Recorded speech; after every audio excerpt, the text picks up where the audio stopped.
Welcome to Cebu sa mga dili taga Cebu. Okay, I'm Vin, no, and today I will be presenting my field study titled Kinabuhi sa Silhig, the livelihood realities of broom makers in Mandaue City, Cebu. So this research explores the lived experiences of silhig makers, particularly in Barangay Paknaan in Mandaue, where broom making continues to be both a livelihood and a cultural tradition. More than just an economic activity, no? This study highlights how silhig making connects people to survival, identity, and community, especially in the face of rapid urban development. So next slide. So what happened to the silhig industry or the broom industry? In Barangay Paknaan, silhig making has long been a valued livelihood passed down through generations. It is deeply embedded in both household survival and cultural identity. However, today, this industry faces serious challenges. Makers deal with declining access to raw materials, unstable markets, exploitative buyer relationships, and physical and health-related strains. These issues are made even worse, no, by larger structural pressures such as the infrastructure projects like the Cebu-Mactan Fort Bridge, which threatened displacement and resource access. Because of this, this study aims to document these realities and provide evidence that can inform policies to protect both livelihood and cultural heritage. In the next slide, this study is guided by 5 key objectives.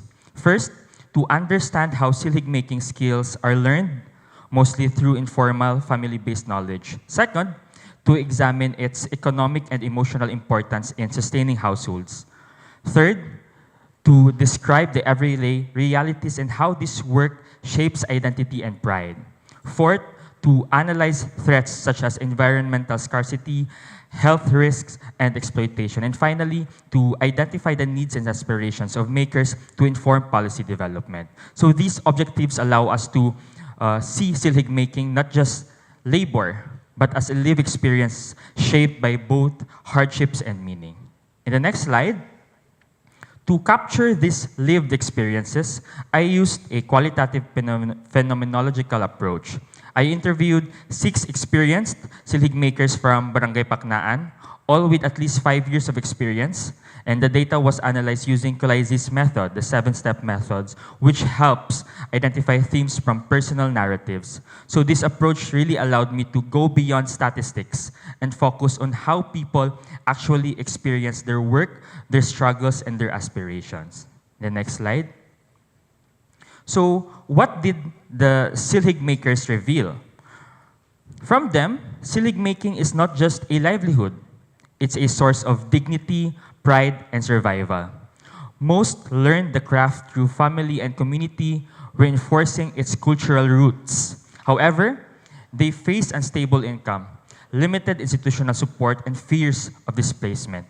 Despite this, events like the Silhig Festival provide recognition and reinforce their identity as a community. The next slide, let's begin with how people enter the craft.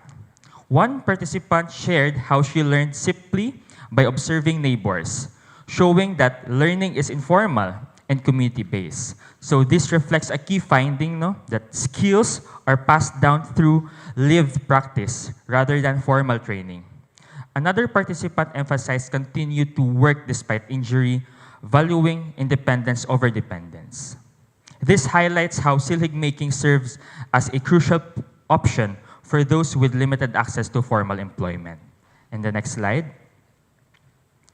This shows 2 important realities, pride and limitation. Many makers express deep pride in their work, seeing it as a skill that requires patience and expertise. However, production is highly dependent on environmental conditions. For example, raw materials like tiger grass can be scarce, and rainy weather prevents that drying of materials. So even if they have skills, their ability to produce is constrained by nature. In the next slide. Another major issue is market vulnerability. Some buyers take products without paying in full, exposing makers to loss. Because transactions are informal, there is little protection or accountability. At the same time, some makers are leaving the craft entirely and shifting to other livelihoods. This shows that silhig making is becoming less viable for some family. In the next slide, the COVID-19 pandemic made things even worse. During lockdowns, buyers disappeared and income stopped completely. This revealed how fragile informal livelihoods are, especially without social protection. In addition, there is a fear of displacement due to infrastructure projects like the Fort Bridge. For many, this means not just losing their homes, but losing their livelihood entirely. And next slide. Despite all these challenges, the makers show remarkable resilience. Some shared that their earnings helped send family members to school. Others emphasized faith and hard work as source of strength. The Silhig Festival is also important. It provides recognition and affirms their cultural identity. So this reflects how silhig making is not just economic, but deeply social and cultural. In the next slide. So, what do the makers need? They are not asking for charity. They are asking for support. So this includes access to capital or puhunan, better access to raw materials, and more organized system of support. They also hope more people will become interested in the craft, ensuring its continuity. So to summarize in the next slide, silhig making is livelihood, identity, and tradition combined, but it remains highly vulnerable to environmental changes, market instability, and displacement.